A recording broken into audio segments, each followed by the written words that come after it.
part C.5, part 4 of CQ1, 3 questions. M2A, 2, 3, and 4. First question, number 2.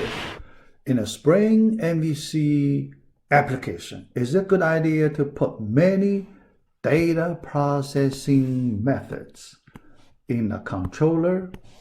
Answer is no. So why? The reason is very simple. The purpose of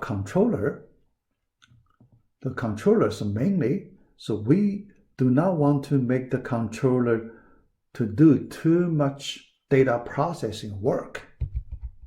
Basically, we want to make the controller mainly, redirect data. So you retrieve the data. So in the controller, what do we typically do? Retrieve data from HTTP request. Okay, yeah. Then call data processing methods from suitable classes. Okay, yeah. So we use these classes as the delegates.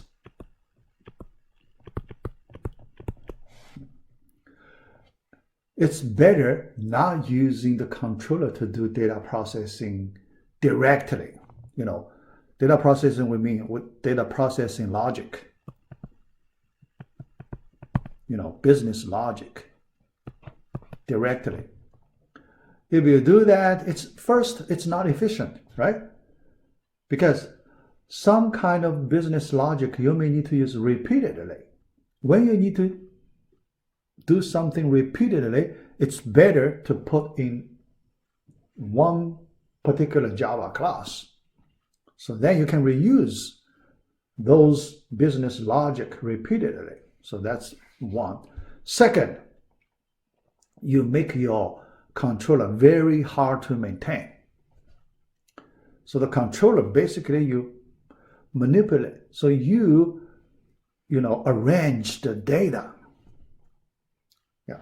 So here I may like to, so we do not call data processing. When we call, it's better. Here I try to separate related to the data, arrange data.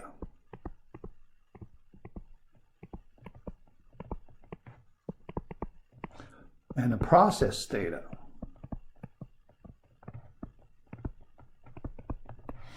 Arrange data, controller, it's better for controller to do this arrange data. So you get data from one place, now you put it to another place. Yeah. And when you need to do the data processing, you call the delegates to do that. Yeah. So you do not do it by yourself. Okay? Yeah. So for data data processing part, using the indirect way. In controller, indirect way. So not direct way. Yeah. The delegates do the data processing directly. Okay, yeah. Controller indirectly. Yeah. So that's the the good way to use the controller. Number 3, in a Java E web application, can we access JSP inside from a URL? Answer is no. Yeah. So we know all the resources inside this directory are protected from external access. Yeah. So in that directory, external accesses not allowed. Right? Yeah. Internal access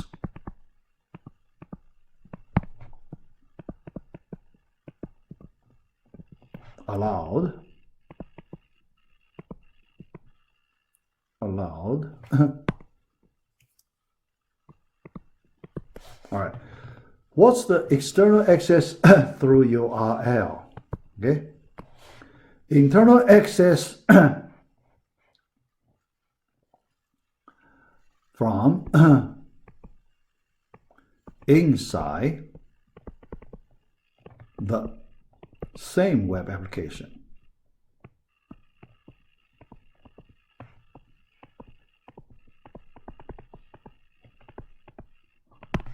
Same web application.